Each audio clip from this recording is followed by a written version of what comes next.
It's me, your girl. I didn't go run to get my drink. I ain't got nada, nada, nada, nada, nada. I don't even know how to put the fucking mic together. There I go every week. Oh, you supposed to be here. Happy young mama.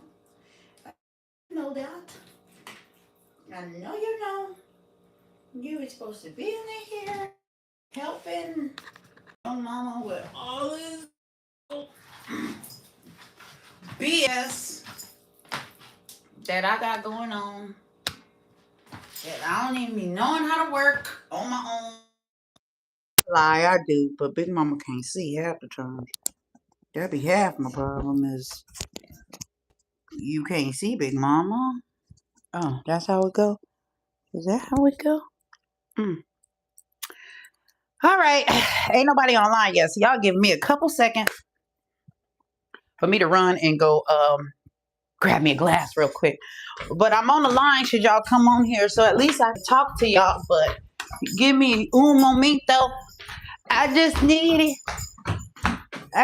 a un momento. I just gotta run to the bar.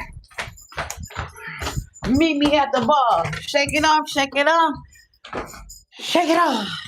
Oh! Okay. See, Big Mama had to go get her glass real quick. Now she about to pour this cocktails. Ooh, shoot. I'm about to break stuff. Cocktails is happening over here. Guess I could have made it on camera, but y'all good. Y'all know Big Mama being here. Gotta have the cocktails ready because we gotta have the cocktails, guys. Because what is life without our cocktails for the show? And I'm gonna tell y'all this. Last week, I didn't even take no edible. I know things are all kinds of bad, okay? Who this on the line with me? Because I missed it. Is there a way for me to see?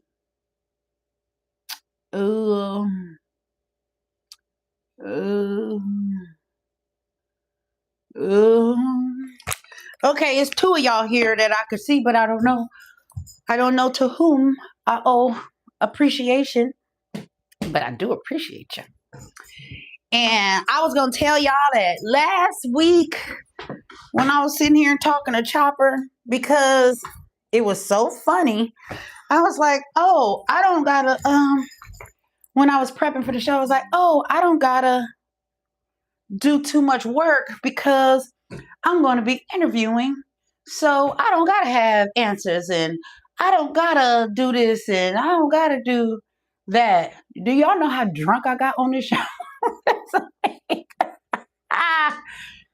Oh my gosh, I was sitting, I don't know if y'all heard it, but I was real lost in the sauce because I was freaking drunk, okay?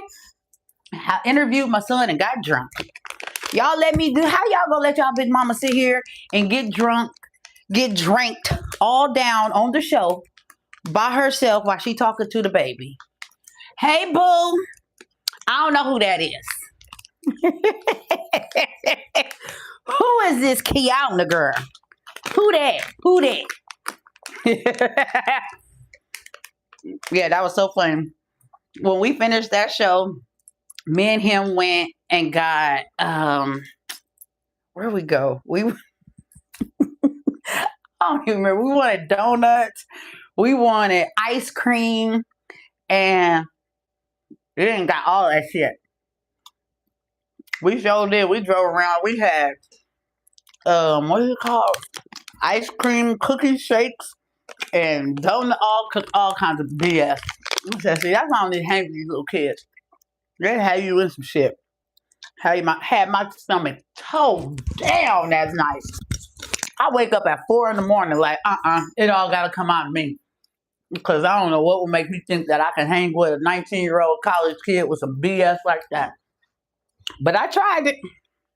And it was good when it was happening. But afterwards, and then let me tell y'all this, because this is funny too. My life. I said, oh, I'm just going to lay here, close my eyes for a second. It's like 2 in the morning. Because we went out at like 1 looking for this shit, right? So it was like 2 in the morning. I was like, oh, I had as much Oreo cookie shake as I can muster. I sat it up in my bed on my iPad. I woke up at 5 in the morning with an Oreo cookie shake permeating through my comforter, my sheets, everything. My iPad is floating in Oreo cookie shake. I said, see, I gotta leave that shit alone. I don't know what the shit is, but I need to leave it alone. But here I am on the same shit this week. Hopefully I'll have equally as great of a time as I did last week. Let's get into the show. Thank y'all for showing up today. I love y'all. Y'all be loving y'all big mama. So this is our candy today. Pink lemonade. And it's a indica. I think I ripped it off and said it's an indica. Big mama ain't an indica girl, but she gonna try it today. And we are drinking, this is Kirkland vodka, along with it's Kirkland vodka and who's grapefruit juice, pink grapefruit juice. And I'm supposed to have a flower in my hair that's been missing, but I think it's because I can't find my flower that match. And if y'all don't mind a flower that don't match, I don't mind either. Shit, who gives a shit? Let's wear this flower. It ain't got to match. There you go, big mama. Okay. Now we feel like we back into a normal rotation of things. And so this is vodka, ruby red grapefruit juice, which I'm not a fan of. But hey, it's what they had. And ginger beer. And I'm only doing this because last week it did a number on me. So let's see if it got my number this week. So thank y'all for showing up. Y'all know what this show is about. It's part 2. Part dos, part de. Mbili. What other languages I know? Yeah. Sorry, you got French and Swahili, English, and Espanol. And that's all I got. I know how to count the 2 in them languages, okay? Actually, I can count the 10 in all of them, but we'll save that for another day. I said, oh my gosh, is this that look like a piece of marijuana or something? I don't know. I don't know what's going on with me and my glasses, but I can tell you this, I don't want a gnat in one. So this week is part 2, life after lockdown, when survival mode became a lifestyle. Because clearly, I guess that's what it's become, because we got to live through this shit. And we don't have no other choice. If we want to continue to live, you're going to have to live through the whole COVID, the pandemic, the after-demic, the endemic, the social-demic, the crazy-demic that we in now, all the demics, okay? Hey, y'all. Hey, it's me, your girl. Oh, I'm sorry, hitting the mic, guys. It's me, your girl, the crazy melanin princess, a.k.a.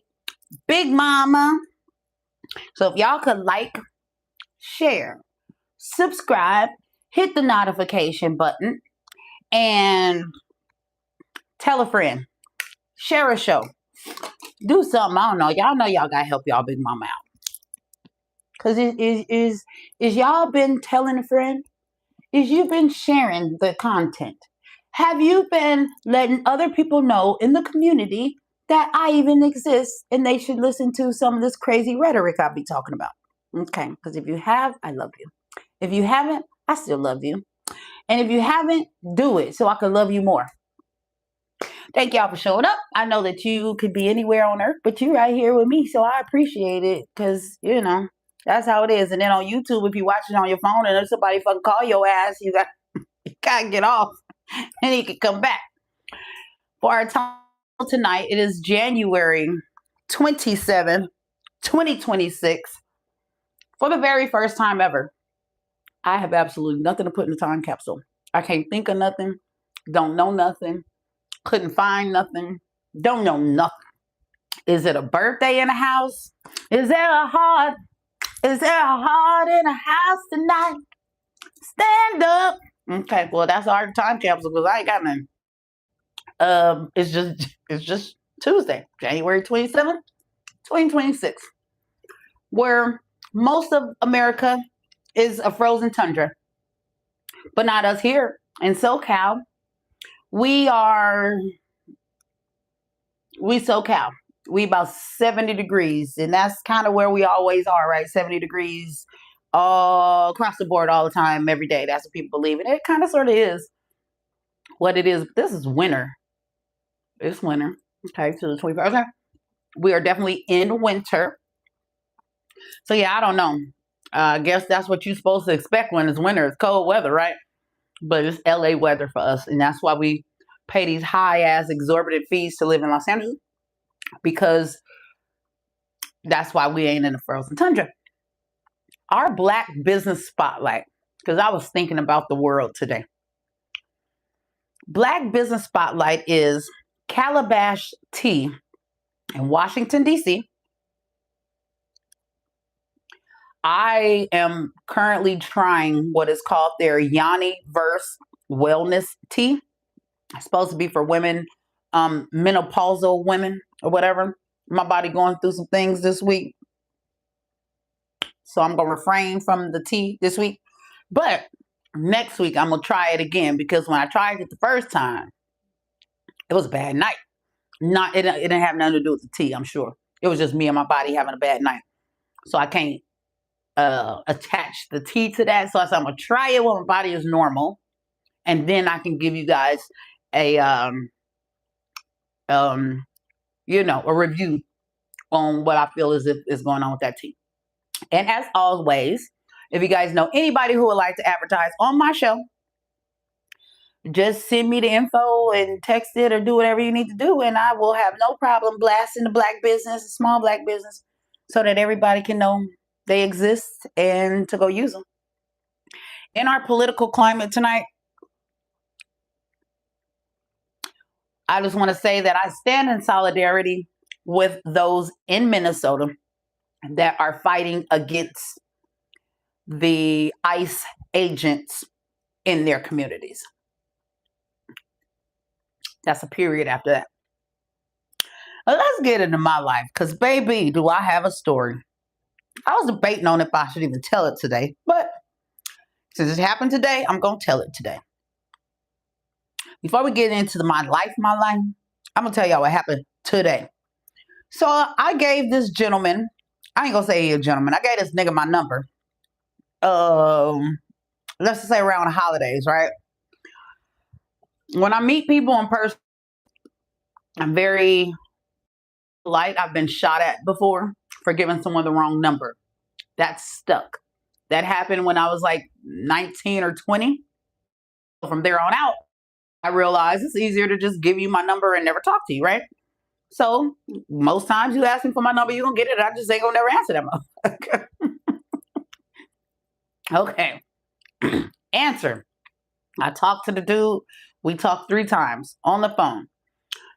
He's younger than me. I don't like nobody younger than me. Strike 1. Strike 2.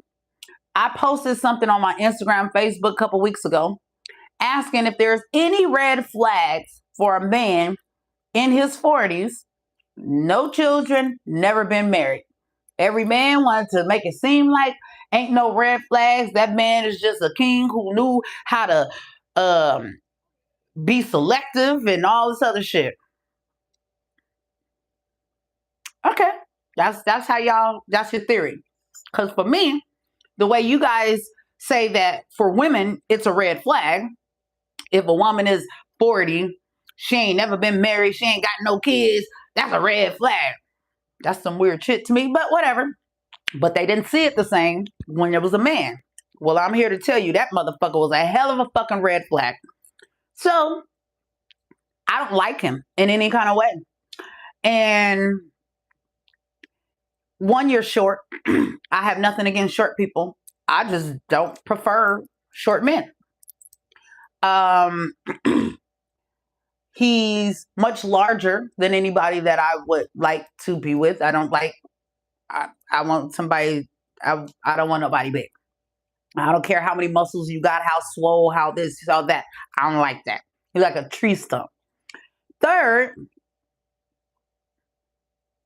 yeah, never been married, never no kids. That was the red flag part, right? That's what I was trying to get at. Is this a red flag? Not that I was asking to see if I'm gonna go forward because I know I didn't like him, but just same thing. Put it out there. This mofo called me this morning because he been calling and texting and I ain't been answering because the times that I did talk to him, it's all about him. He's never asked me anything about myself or anything. It's just, I do this, what I got, where I live, what kind of car I drive, what school I went to, what kind of degrees, all this shit. I don't give a fuck. So I never want to talk to him again. I haven't answered his call because he ain't talking about nothing. He texted me talking about, he sent me a text that said, why? Just WHY with a question mark. I don't know why, so I don't respond. He calls this morning at 8 in the morning. Most of y'all know, don't call me early in the morning. Call me at noon. That's your time, noon. That's when Big Mama get up and her brain is functioning, noon. He calls from a blocked number.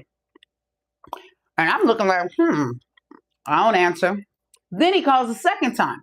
So when he calls a second time, I'm like, oh, shit. You know, if you've ever had a phone call and they're like, oh, you got to come to the hospital. My mom died.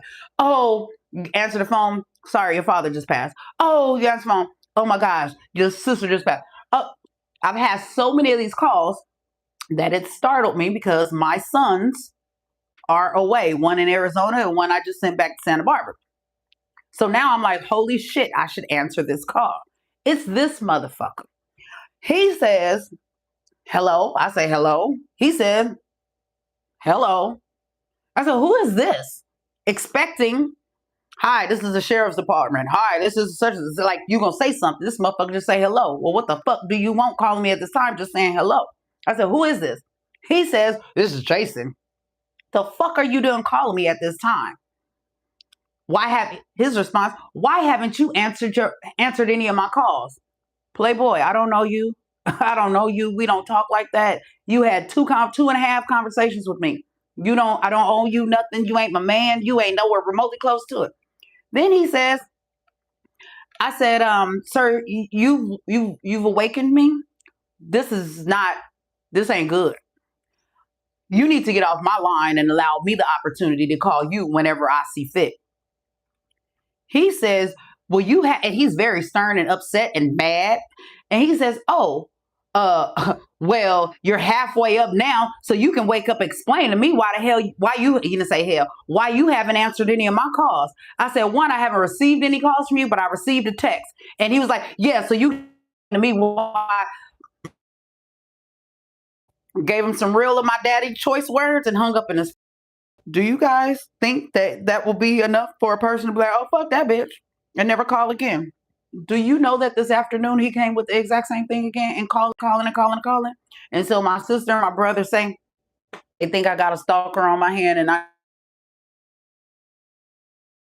what y'all think I need to do it. I'm not a part of blocking culture.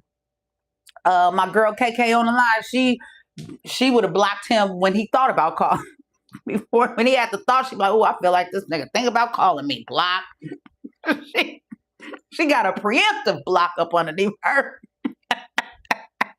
But I don't be blocking people. I just be like, gone now. Gone. But he just might have to fall into the block category. I don't block people, but I can definitely see why people get blocked. So anyways, end of my life. Let me tell y'all about what was going on this weekend because, baby, it was a drunken stupor.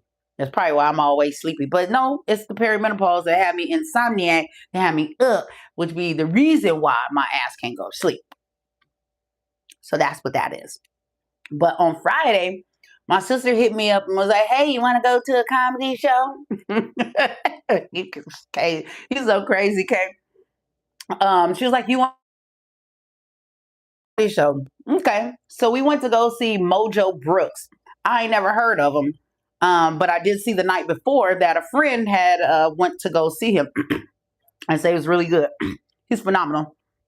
Man is really freaking good. He's so funny and cute. And I like the new fresh comedy aspect because we see so many of the old comics that you do want to see somebody new. And I'm not a Kevin Hart fan. Nothing to knock the brother. He's not a funny person to me. Sorry, I got to turn this heater off because I'm in here smoking. But yeah, I'm not a fan. So I like the new ones. That's real cool. We went and saw Mojo Brooks, and he was really funny. So funny that I started following him, and I sent him a message on Instagram like, you were so funny tonight. I ain't never been heard of you before until my sister brought me, and I'm so excited and happy that she did because I enjoyed myself. And I didn't have to drive, and I was in the back seat of my cousin's car. And when I tell you, my edibles was kicking, my drinks was kicking.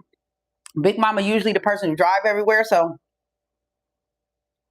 I didn't know what to do sitting in the back seat of that car. I was dancing, and yeah, it was a good time. Friday was a real good time. Saturday, child. So my chopper left me, went back to school. Oh, he been here for a whole month, and he had to go back. I guess he had to go back to people's school and get him a learning and some education. So he and I went to brunch together on Saturday in Marina Del Rey. I had a couple drinks. There was a protest outside. And so when we first walked in, they were like, oh, there's some noise, some ruckus going on outside. They didn't say ruckus. I say ruckus. There's some ruckus going on outside. And you guys are welcome to eat indoors, or do you want to go sit out on a patio? But it's pretty loud out there. Now, Michael is like the militant midget Michael in Good Times. He's the exact same child. And so we like, y'all heard him speak last week. This kid he's a sharp. So we want to go outside and see the protests. All these white people inside. It's only 2 black people at the restaurant. We the only 2 outside on a patio. They got the drums going on doing a little march or whatever, and I'm out there dancing. So I said, we are a hot ass mess. It's so funny because we had such a good time, and then the protesters left. And mind you, they're protesting in Spanish. We don't know what the heck they were saying. As you heard, he didn't do too good in Spanish class. If it wasn't for my niece Kennedy, he would not have passed that class because he didn't know no parts of none of it. And he started off trying some Mandarin and went to Spanish. And he didn't know neither one of them motherfuckers. Neither here nor there. They was like, si se puedes. We was like, what that mean? We never looked it up because, of course, we could. But we was like, and then somebody was like, we'll be back in an hour. Soon, everybody in the restaurant started to fill out into. So as people were coming into the restaurant, they began to sit out on the patio. We got to stay here 1 extra hour just to see if the protesters come back. What are all these white people going to do if the protesters come back? Protesters never came back, but boy, was we ready to get a good laugh at that shit if they did. All these rich white people and these Hispanics was protesting. We don't know what they were protesting because we don't know Spanish, but they sure was drumming pretty damn good. I tell you that much. And then I didn't have to go, but I went to go to my girlfriend Zakia's birthday party at Bar Melody, where I told my crazy girl Kay to meet me up there. Well, actually, I told her that that's where I was going to be. I met her up there because she was there well before I got there, as she always is, and then texted me talking about, where you at? Where you at?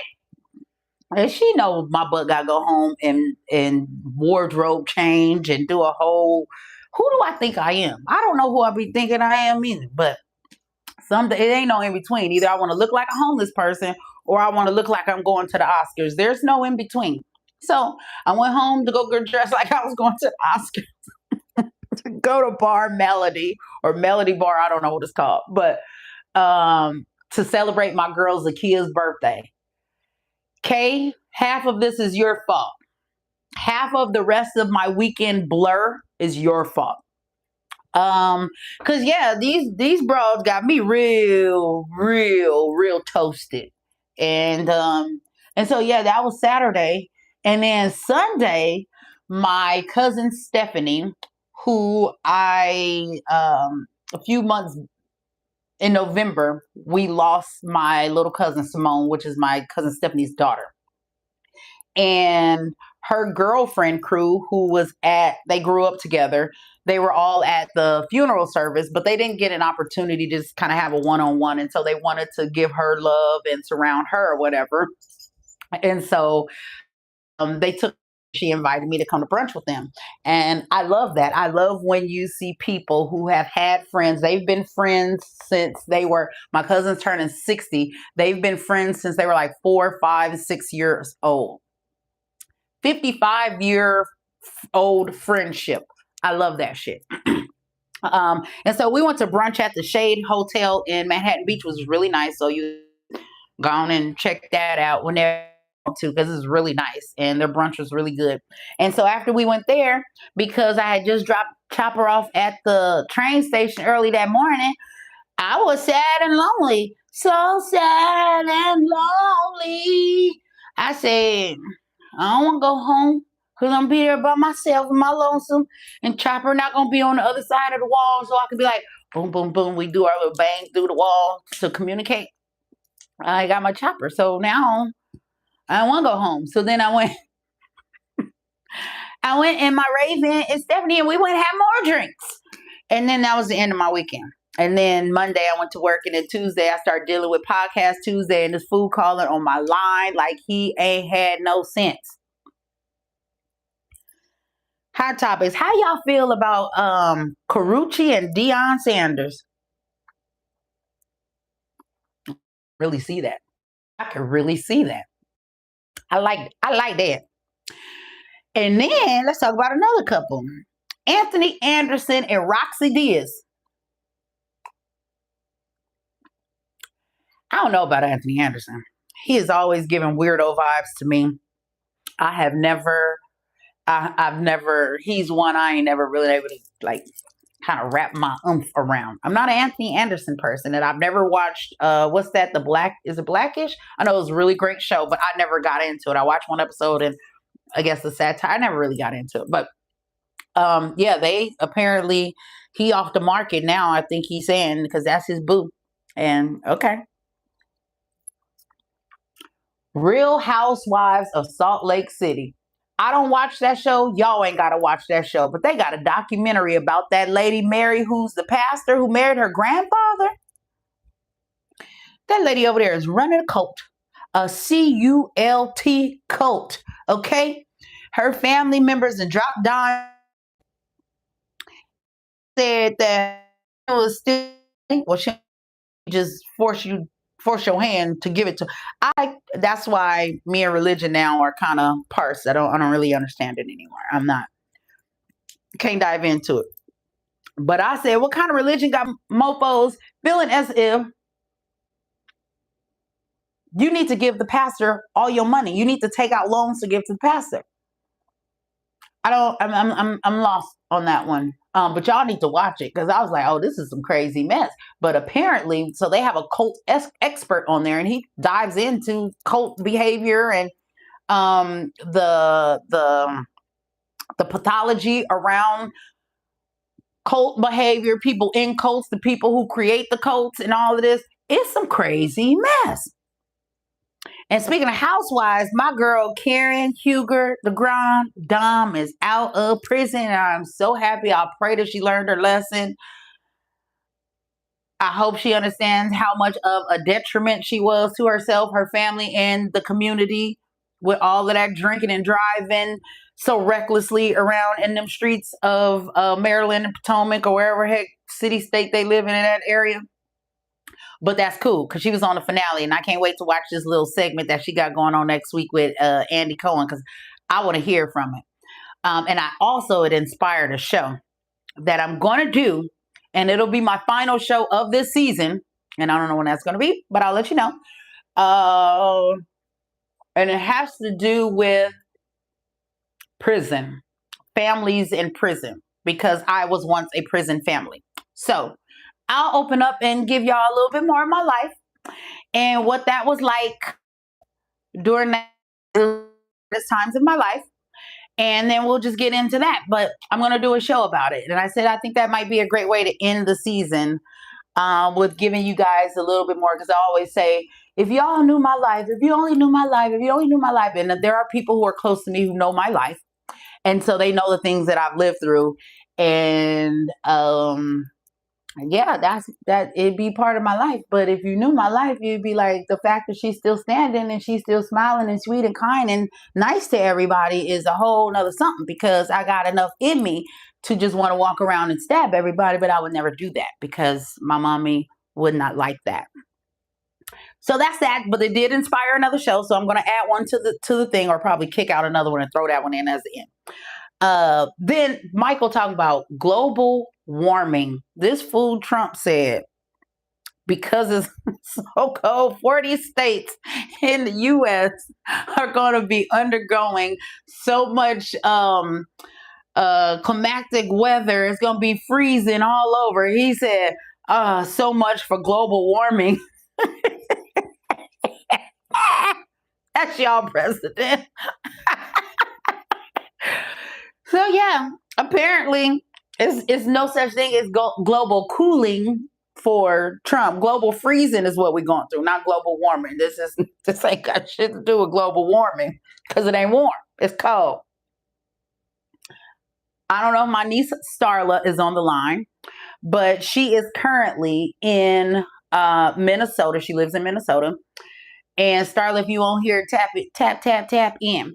But anyhow, she's in Minnesota. I know her ass is not out there protesting, but it's freezing. And I just want to make sure that my baby is still alive, because when she was on here last week and I was asking her, she said it was what, -10? I think she said it was about to be -10. So y'all pray for my baby, because I don't know. I don't know how you do that one, girl. Especially coming from Los Angeles, California. Oh, well, she was in the IE, but even still, I don't know how you leave the IE, Southern California, and you move to somebody's Minnesota, and your limbs still work and your blood is still flowing. Because I don't know how y'all do that. Anyhow, to end hot topics off on a good note,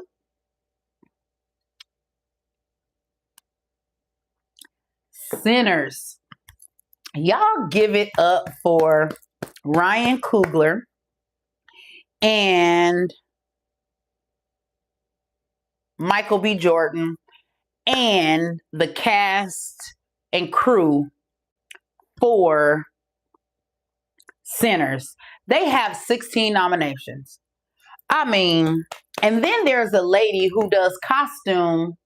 Crap, I can't even think of her name. What's the black lady? She has the most Oscar nominations for a black woman in history. And it all comes from her creating these beautiful pieces that they're wearing. And she got, I don't know if she won, but she definitely got a nomination for, with Chadwick Boseman, Wakanda Forever. What's the name of it? Black Panther. So she got some for Black Panther and some other stuff. But yeah, way to go, Sinners. Way to go, Ryan Coogler. Way to go, Michael B. Jordan. I don't know how the fuck you get nominated for 16 Oscars and you walk away with none. So they better walk away with it. We know how that's going to be. They're going to try to cheat them out of the good shit and hand them the, ooh, you got it for sound. The fuck? Like, for what? Anyhow, way to go. Way to go, sis. Way to go. I'm so happy for them. Because y'all know this is a black show. And Richard, even though you might be on here and you white, all you like is black. So you right there with us. Anyhow, Kids Corner, ain't shit going on. I was just supposed to be here, but she was like, you take it too long to come get me. She started cooking her some shrimp and rice, and I ain't talked to her since. So that's that. Talked to him, and Chopper left me. And he was such a great guest last week. Don't you guys all think I did? Because I learned so much. And as I talked to friends and family, they learned a lot too, because we was all thinking one thing, and then he totally told us that, nah, baby, that ain't how it was for us. That ain't what we was thinking. That ain't what we was feeling. That ain't what we was going through. And we like, dang, that's crazy. So imagine that. being in a home where you live with someone. And for me, that someone was my care. And even though my son and I have a great relationship, we talk, all the things, we're pretty open. He was living in a totally different COVID world than I thought that he was living in. And we lived in the exact same house. You can be living right next to somebody, probably sleeping right next to somebody, and their experience of life as you know it and what's going on, completely different. You perceive it to be. I think was probably that I just did not know. I did not know. And what I thought was all wrong. Learned that, asking him a question on the show. So I'll be with my foot in my mouth a couple times, like, that ain't what it was. You're like, yeah, no, that's not, in no way, that's not what it was. Interesting. So let's get into it. For what it was for me, for the average American, for most of us, if it was not like that for you, please tap, tap, tap in and let me know how it was for you and be like, you know what, that was kind of similar to how it was for me, or not. Shit, you can say, or no, big mama, it wasn't really like that for me at all. But I don't know. So we gonna get into it though, but I'm trying to do it. What's the name? Because I ain't got Aja here. And that's why I told her, I was like, that's why I be needing you here, girl. Get into the socioeconomic effects of COVID, crash out culture. We talked about education last week, the environment, climate, and the world that we are currently living in today. Last week, when you heard from the youth, you heard what it felt like to grow up during COVID, during lockdown. So that was for him. We were in lockdown too. But tonight it's just us, just me, just y'all, just me and you. Because while kids were losing milestones, because my daughter definitely did, as did Michael and most other children, adults were losing stability, jobs, health, relationships, and trust, and pretty much every system that ever could have existed. We lived through an apocalyptic pandemic, and we're still pretending as if we didn't. Tonight, we're talking about the aftershocks, the crash outs, the isolation, the health anxiety, the political divide, and the second pandemic we're fighting at the same time, racial and social unrest. This is the part where we stop pretending that we okay, because we ain't. And let's just start with survival mode and socioeconomic strain. Survival mode came because people are losing their jobs left and right. I will never forget on that day, and that's why it is so imperative that I have this guest next week. Lord have mercy, because we lived through this at the exact same time. We lived through it at the same time. We lived it together. We were together almost every single day of the pandemic, going through what I was going through as an IT exec and what she was going through as a daycare center, child care, early child care, and early child educational center. As the proprietor, having not only the parents to contend with, because they're like, what happens? What do we do? State protocols, this, that, having to be in constant conversation with the state of California, county regulations, this, that, what protocols, they were changing daily. And then employees, having dozens of employees. What do I do with them? How does that work? Am I telling them that there's no job? Am I a person who, I'm in sales? If I ain't got nothing to sell nothing to, I'm pretty worried that y'all gonna be like, well, what do we need to be sitting here paying you for? There's nothing for you to sell. I mean, yeah, you'll always have something to sell, but it ain't nobody there to buy it. And that's the problem. It ain't selling something. You can sell anything to anybody, but if ain't nobody there to buy it, that is a real problem. That was a huge problem for me, of which I still have not financially rebound. I don't believe that I ever will. Because technology also changed. So the way in which people once did things, they don't do them that way prior to the pandemic. And that changes technologically. Think about what you dealt with in your offices. You probably had perhaps a PC in a tower. Now they may issue you a laptop because I need you to be able to pack it up, keep work with you, and go on in the world. But you still need to be Monday through Friday, 9 to 5, hook it up. Don't care. Now, of course, you ain't gonna walk out with a big old PC tower, all these cables hanging, your monitor, your key. You ain't doing that. So again, companies had to change the technologies that they employed and they utilized because of this pandemic. That changed my world drastically because that's how I make my living, by selling IT solutions into all the companies that you guys all work for. We had job loss, financial fears. That first week, we start hearing all these people just lost their job. Next week, all these people lost their job. Then we get to a place where, well, what is an essential worker versus a disposable worker? Black Panther and Wakanda. Yeah, thank you, Ruth. Yep. Black Panther. Yeah. She's a shit. She's damn good, and she is definitely of winning those medals for sure. Absolutely amazing work, and Sinners is some good stuff. But yes, we had essential workers risking their lives with the lowest of pay versus disposable workers, people sitting behind us like, we don't really need you guys anymore. You sitting over there making $118,000 a year, right? Then we have the hustle culture turning into a survival culture.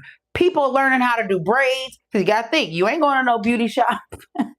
Ain't going to the barber shop. People learning how to do things themselves and then saying, well, now that I learned how to do it good enough, I can start selling said service, said product to other people. We're trying to understand why we live in paycheck to paycheck. We got to think about the administration in power at that particular time. And then why the money trauma doesn't seem to disappear when the world reopens.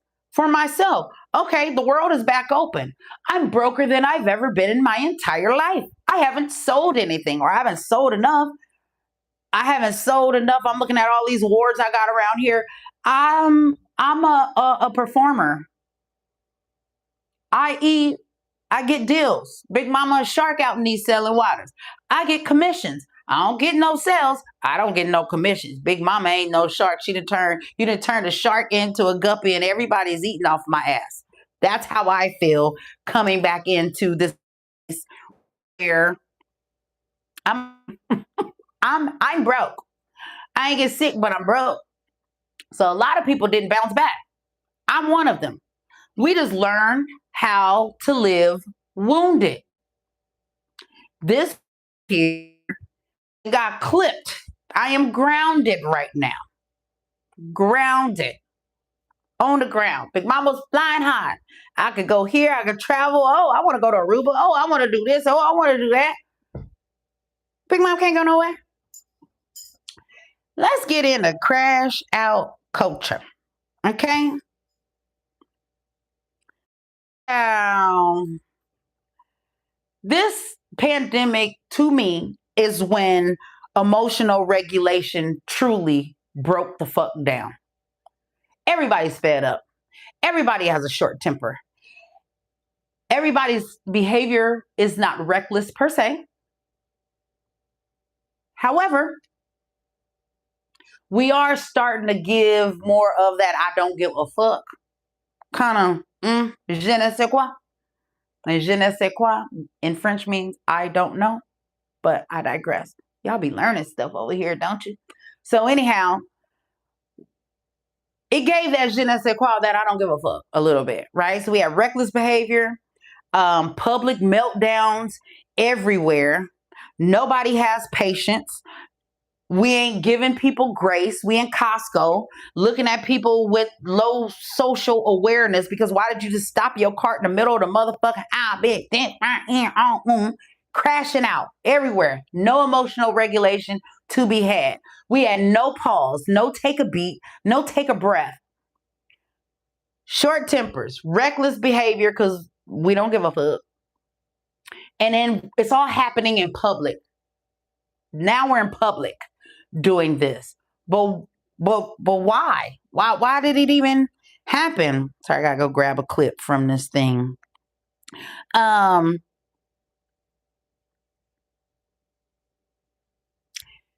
It happened because of collective grief. Collective grief where we had no place, space, or time to process them. Losing our loved ones and could not have funeral services for them. People talk about closure.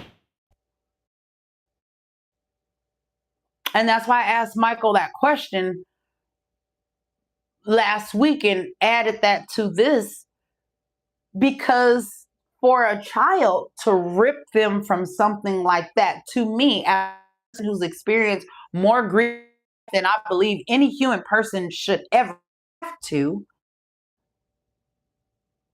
when he explained abrupt ending, I'm like, oh my gosh, that's much like death, where you just don't see the person no more. No words, no nothing, no this. You can say whatever may have happened. However, it is finite. I've never seen these people again in my life. That kind of hurts, especially if it's somebody that you like or you love or you know or you something. There's no way that the human spirit is not impacted by that. We had isolation without coping tools. We didn't have a manual on what to do or how to do. That's why it happened. How do you have everybody isolated without formal mode of operation? How is this supposed to be done? It was just every day fly by the city of pants. Everybody was expected to be grateful just to be alive. Those are some very harsh conditions to contend with and understand why people are crashing out. To me, I believe, like I also believe when someone passes and you mourn for them, and it may be an expired amount of time, and you cry, those tears are nothing but love with nowhere to land because your person is gone. So you want to give them to that person, but they have nowhere to go because they're gone. Crash out culture is grief with nowhere to go. It's I'm feeling some pain, I'm feeling hurt, I'm feeling lost, I'm feeling sad, upset, anxiety, worry, trouble, all these things, and I have nowhere to fucking place it. So it comes out. And on my Black Men Deserve show, I was talking about that. And as I get into this, I can draw a relation what the world felt during this pandemic is probably very close to what a Black man probably feels every day. And that's very sad and hurtful as I think about it, because it's only me saying it out loud is making me hear it, and my heart is breaking for any Black man that can feel the way we all were forced to feel during the pandemic. The mental health challenges, the isolation, the wanting to get out frustration, hurt, pain, anxiety, all of those things that I've named before, and having no real place for them to land. I digress. Moving on. Isolation and mental health. Alone together. We begin to normalize isolation, and that ain't normal. Isolation is used as punishment. That's why we have prisons. We isolate them from the rest of the what is going on. Everybody should want to be part of the what is going on. It's called living. We were normalizing it, that we were all in prisons, and that I like it like this. I want to remain like this. Have you ever heard any person say that? I love prison. I think I'm going to stay here. I don't want to leave. We had anxiety plus depression spikes. So not only are people who have never felt depression in their lives feeling depressed and not knowing what even is, identify it. Anxiety is something that every single human feels at some point in time in their life. We just do. We're going to be anxious about something. Your mom told you you're going to Disneyland Saturday morning. I'm just, shoot, what time are we going? You all got every Saturday to brush his teeth. Not Saturday, he brushed his teeth, put his clothes on. He's standing there at the door waiting like, I got my cereal, mom. I did it myself. When are we off? I'm going to tell you something. My cousin, we found out that she had epilepsy because her parents promised her that she was going to Disneyland on a Saturday morning. My cousin Brandy. And she had a freaking seizure. She was so goddamn excited. So excited. I'm talking about like Kevin Hart. So excited. Yeah. And she had a seizure. And they found out that she had epilepsy because her anxiety got so high and her excitement got so high. She knew she was going to Disneyland. And she had a fucking epileptic seizure. That's crazy. That's just a side note. But anyhow, yes, it can be one of those things where all things are happening at the same time and you don't know what the fuck is going on. And that is exactly what was going on. Anxiety happens to everybody at some point in time in their life. You're going to be anxious about something. So we were all anxious about we can't even be anxious about what does tomorrow bring, because we're anxious about every single detail, finite or otherwise, in our lives every single day. Reason being, am I going to lose my job? That's huge. That's nothing small to fret over. I already lost my job. How am I supposed to pay my rent? Every week they talking about, oh, they're going to help me with my rent. They're not going to help me with my rent. They're going to do this. They're not going to do this. If you have children, my kids aren't going to fall behind. They're going to have school. I'm not going to have school. They are going to give me school. I'm going to get a check from the government. I'm not going to get a check from the government. They're going to give us Social Security or unemployment, or they're not going to give it. These are things to be very anxious to fuck about. And they're definitely things to be very depressed about. Okay? And even if it wasn't you and you had the best of the best job and nothing happened to your job and you're rich and you're all of that, you're still feeling some kind of way because of every person in your life is dealing with something. People's social skills were eroding during this time. It is a huge reason as to why people feel more lonelier now with social media than they did prior to the pandemic. Everybody is siloed, polarized, isolated by themselves, but they're on social media. It's a form of socializing and not at the same dang time.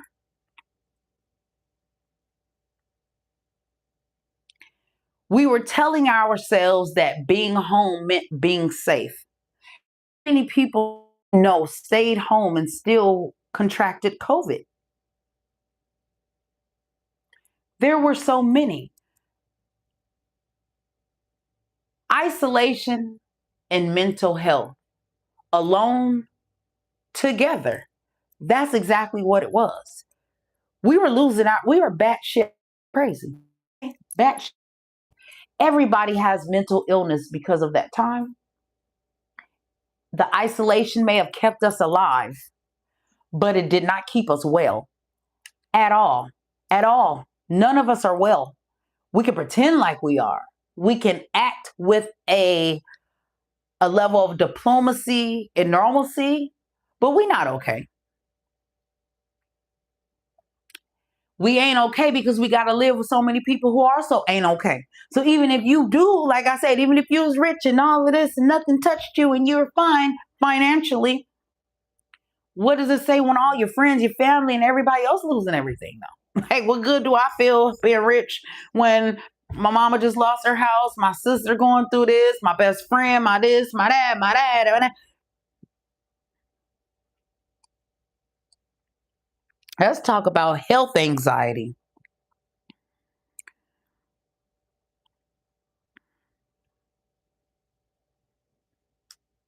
Health anxiety and body trust. When your body became a threat, we all were being attacked by our own bodies.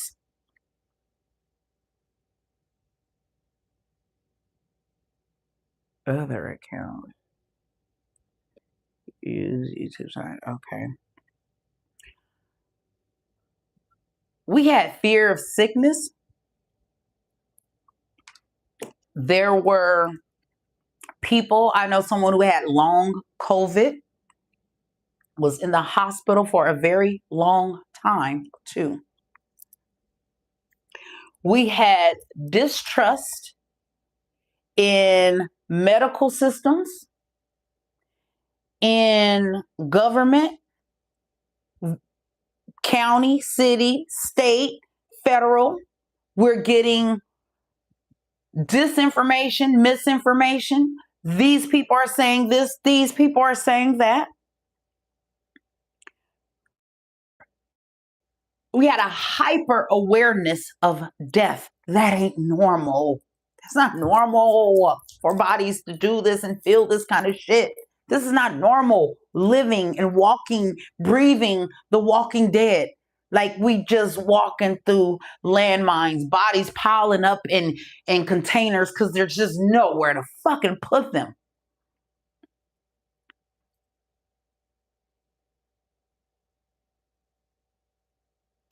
It changed how we viewed aging and mortality, the ways in which we want to grow old. Some people took that like, I'm going to get my health together. I'm going to make changes. I'm going to do this, that, and have started a trajectory of this. And then we have other people who their aging and mortality is, I need to start being more aware. The checkups, the this, the learning about this, and those things, as if it'll just be the predictor of what that aging will look like. And then you got those like, fuck it, because I'm just feeling so deathy. And like I said, that je ne sais quoi of I don't really know what it is, but it's a sort of a fuck it kind of attitude and mentality because this shit just got you feeling like fuck it. And then you live like that. I'm just going to be drinking and smoking and just doing whatever because whatever. Because whatever. But it did change how we all thought and felt about the way in which we age and our own mortality. It had to because it was all around. I mean, it was in the freaking air. When you fear your own body, because that's a big part of what this made us feel is feeling. We had more feelings than we knew what the fuck to do with. We had feelings. When we fear our own body, peace is very fucking hard to find. And if you scared that at any day your body is going to test positive or your body is going to do something that I don't want it to do, I just want it to be healthy, live, thrive, and eat good food, have good laughter, a big barrel belly chuckle laugh, and a big smile, teeth stay in, all that good stuff. That's all I want my body to do. I don't want it to do nothing else to tell me no bad news, no bad news, no bad news. Don't nobody bring me no bad news because that ain't what none of us wanted because all we were seeing, hearing, looking at, especially if you were ingesting a lot of the programming from television, so much of it was bad news. It was bad news and that much more unhealthy. We're getting unhealthy news from friends and family, from these devices that we hold all day, every day, and from the TV that we let just run in the background all day long. Just bad, bad, bad, bad, bad. We got to get this shit up out of us. And another huge major one. Of course, I know you guys knew that I would definitely talk to this.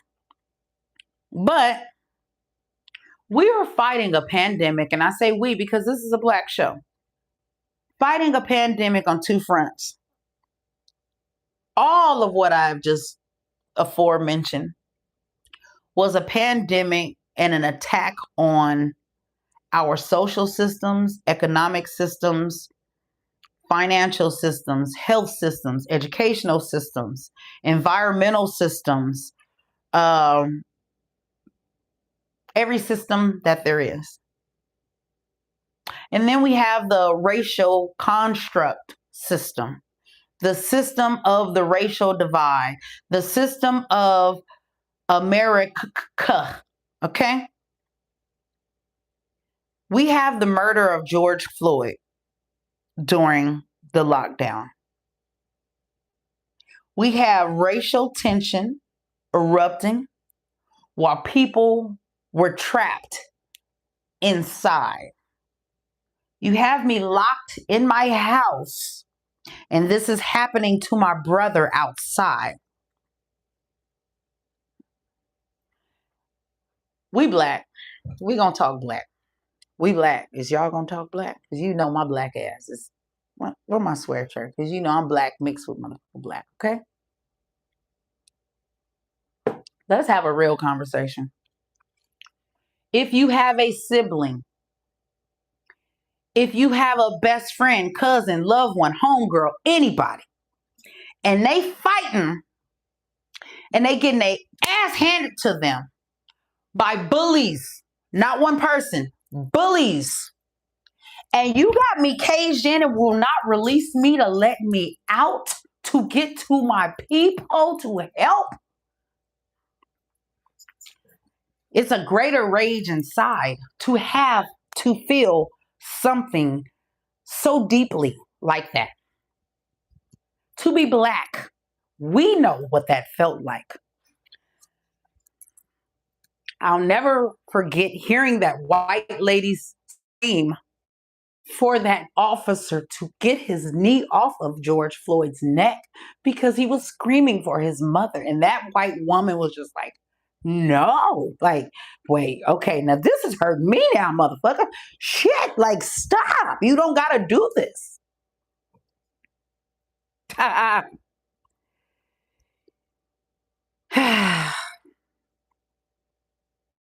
People.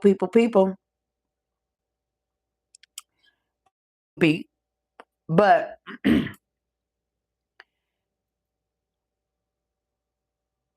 fighting a pandemic of your body, fighting a pandemic of your,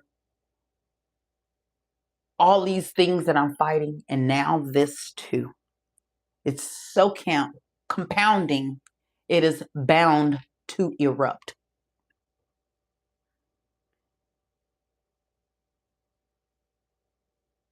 What did it do? And what exactly did it do?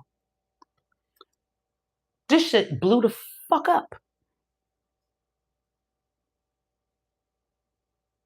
We had protest versus fear versus rage.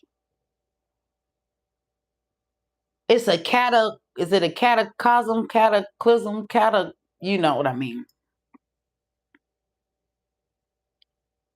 An atomic bomb erupting on U.S. soil inside of what's already going on U.S. soil globally.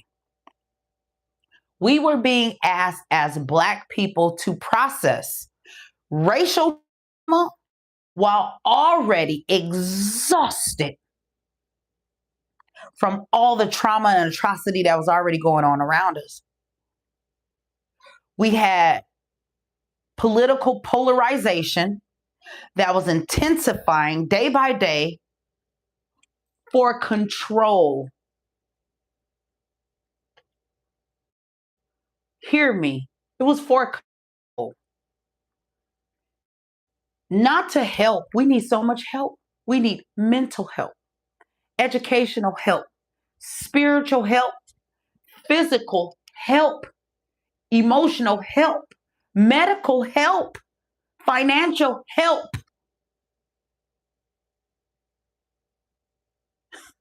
And you want to control. My people, black like this, not like this. My people, my people. This shit did a number on us. We were not just fighting a fucking virus. We're fighting each other.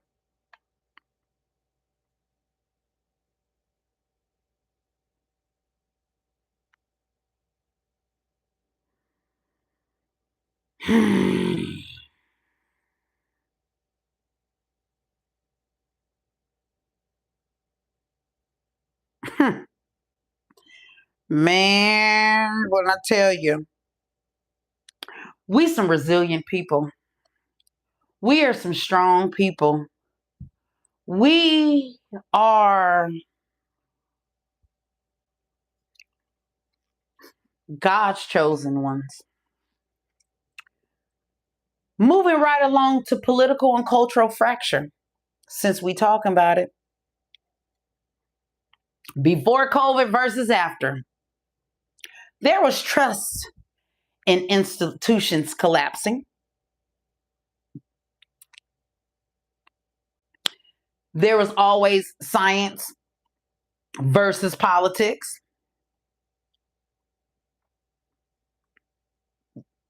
Cancel culture. Everybody choosing sides. Why conversations became so combative. Fractured. We fractured all over the motherfucking place. We no longer trusted anything and anybody. We didn't trust science. We didn't trust politics. We ready to cancel any and every motherfucking person. You say one wrong damn thing, cancel them.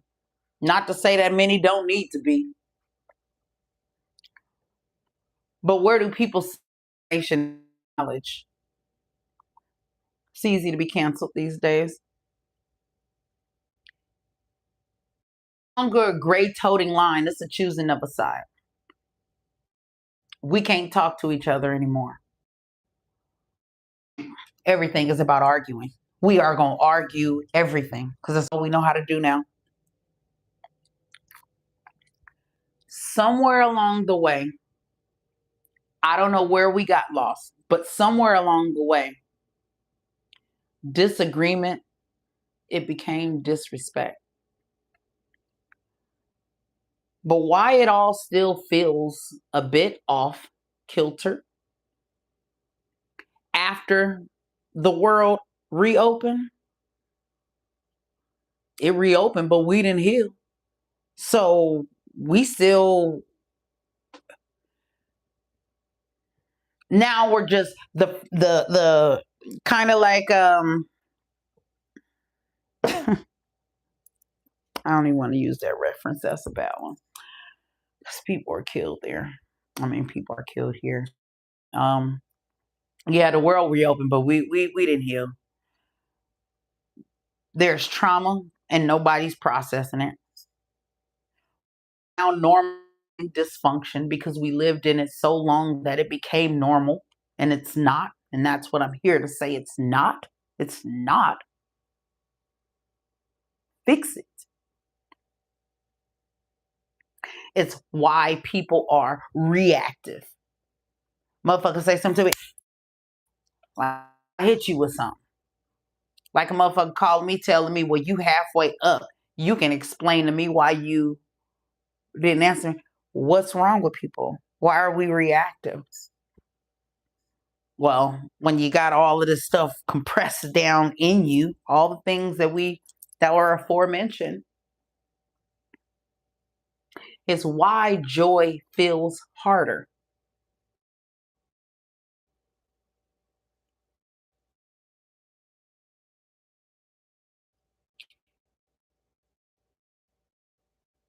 And when we are talking about crash outs, it's why patience is gone.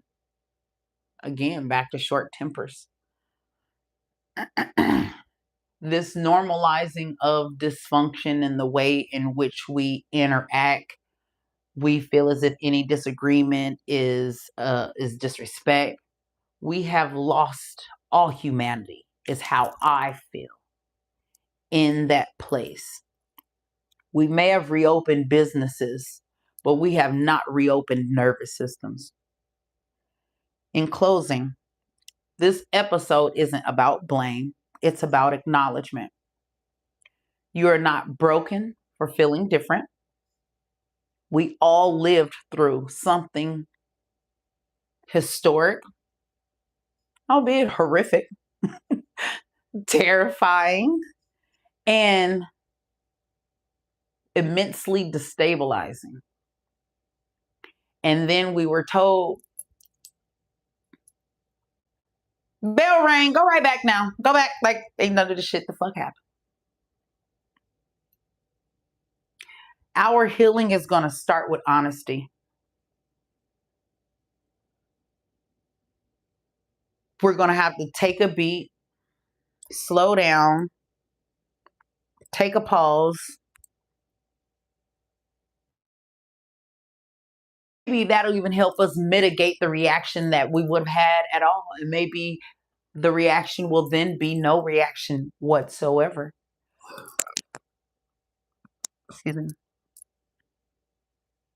We got to start with choosing compassion over combativeness.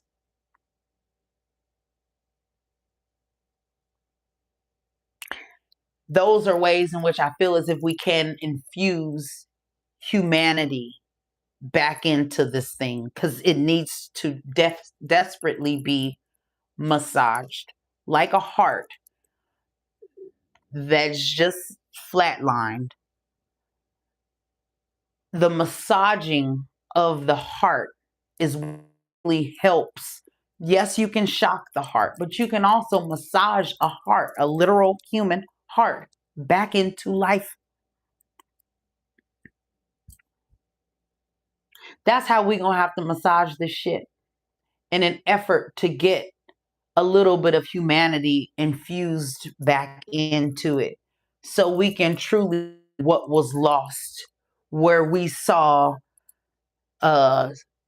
such and such strong, a community that goes through something and we all rally around and we wear a red ribbon and a yellow ribbon and a gold ribbon and a blue ribbon because we love our sisters and brothers. We all want the exact same thing, no matter color. And you know, I'm always advocating for number black, but right now I'm really going to be serious and talk, even though I'm always serious.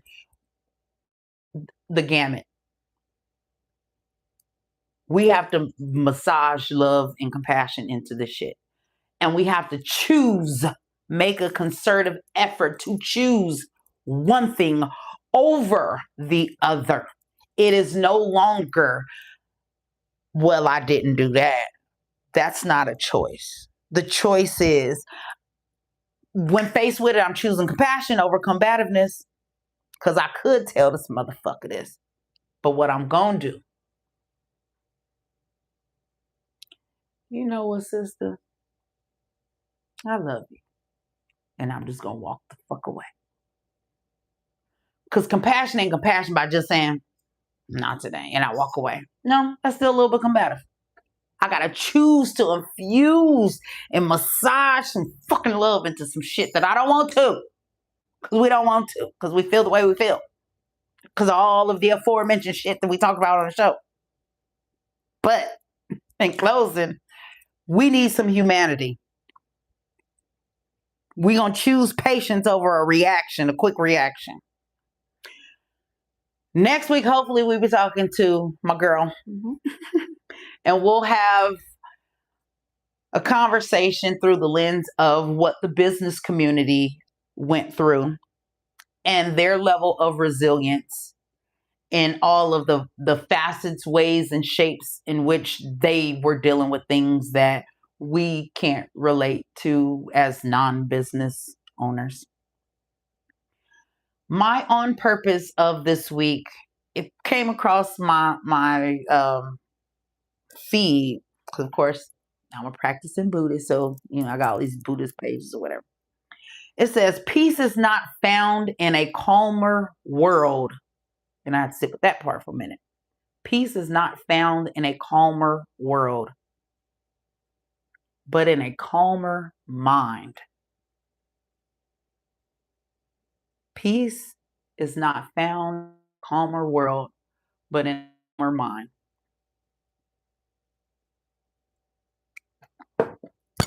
I hope that sticks with you guys this week. My low of the week, TMI, men, you can tune out if you want. Perimenopause mixed with a menstrual cycle. I thought I was dying. I thought I had a child. I thought I was Mary Magdalene, but in a calmer mind. Yes, Felicia Jones, yes. So that's why I employ, and I guess the show, it came full circle because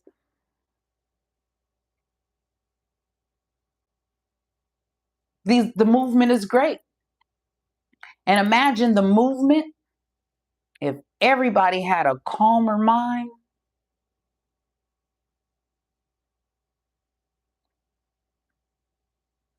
It'll create a calmer world. If every single person you saw in Minnesota was walking and marching and they had a calmer mind to just, when a gun is in their face, they just say, I love you, brother, and I just want to give you a hug. And you ice, and I just want to comply and still love you while you take me in. Hi from Las Vegas. If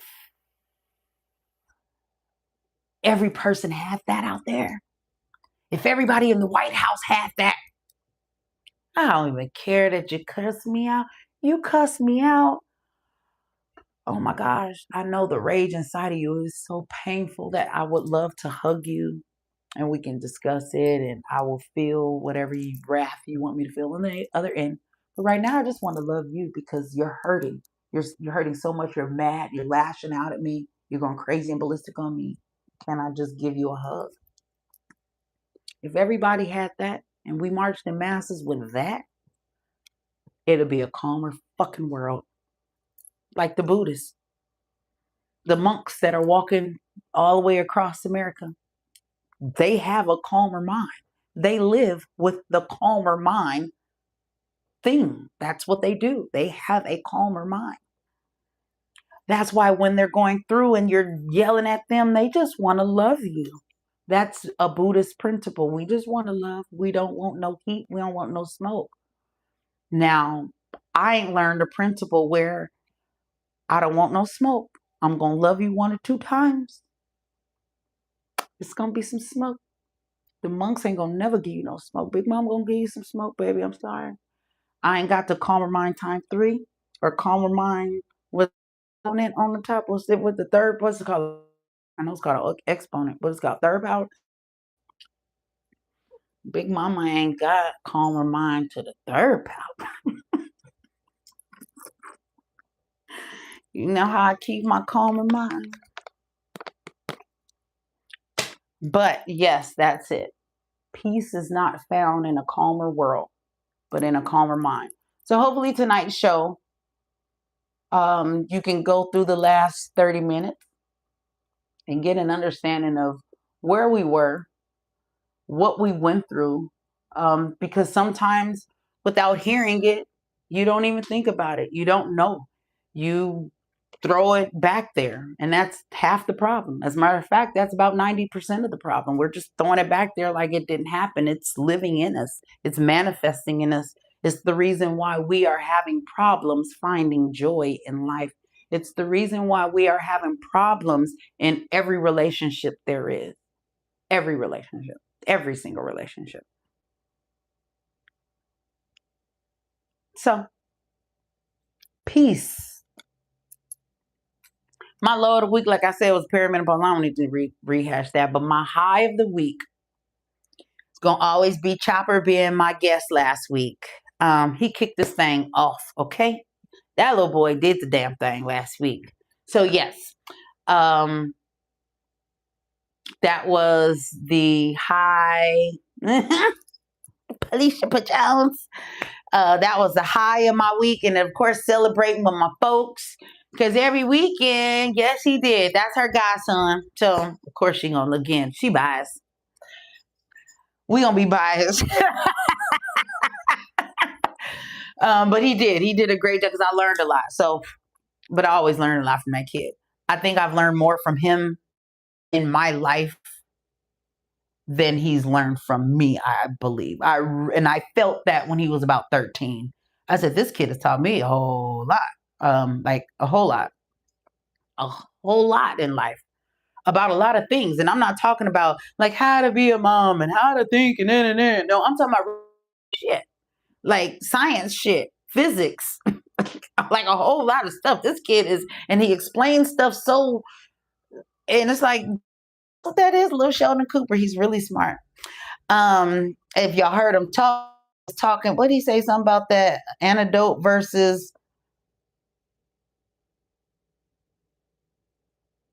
I want to get it right.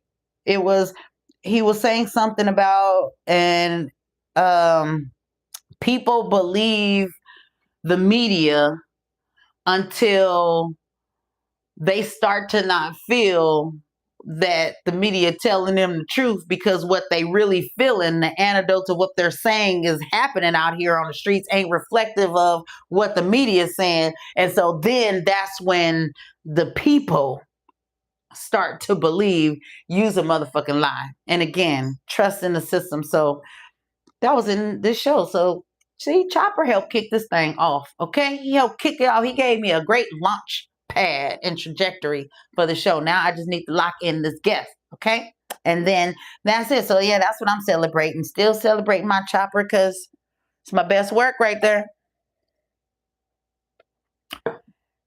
That's my best work. That's all I got is kids. That's all I got. Oh, thank you. Yes, his grandparents are Yes, his grandparents are all very high intellectual people. And Mike is very smart. I don't think I'm smart like that, but they are very, yes, everybody's so highly gifted and educated. Pajones, thank you, Pajones. I love you so much. But I just have a thirst for information. That's what I think makes me smartest. I just like to learn stuff all day, all night, and then tell y'all what. And then, because after I learn it, I just be thinking dumb stuff. And then y'all know I be on them edibles and on that marijuana. And then my brain be thinking crazy stuff. And even more stuff and more stuff. And then mixed with the stuff I already be knowing. And then I go looking for some more knowledge on some more stuff. Like, okay, so now I went down a rabbit hole. And that's why I be answering all the Jeopardy questions, because I should know this stuff. I ain't in none of these fields and don't need to know how this shit is. Just one day I thought about it and I want to know. And then after I know, I'll be like,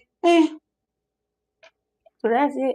And I love y'all and I thank y'all and I appreciate y'all. And we only went long because y'all was talking to me, but that's my own purpose, my high, my low. And y'all always my high of every week when y'all show up and y'all show me love. So you guys will always be the high to my every Tuesday. It don't even be tacos. I don't even be eating tacos on Tuesday no more because I'll be spending my thanks with y'all. So love y'all. Thank y'all. And you ain't got to get up off my line, but you know the deal. Y'all got to go somewhere.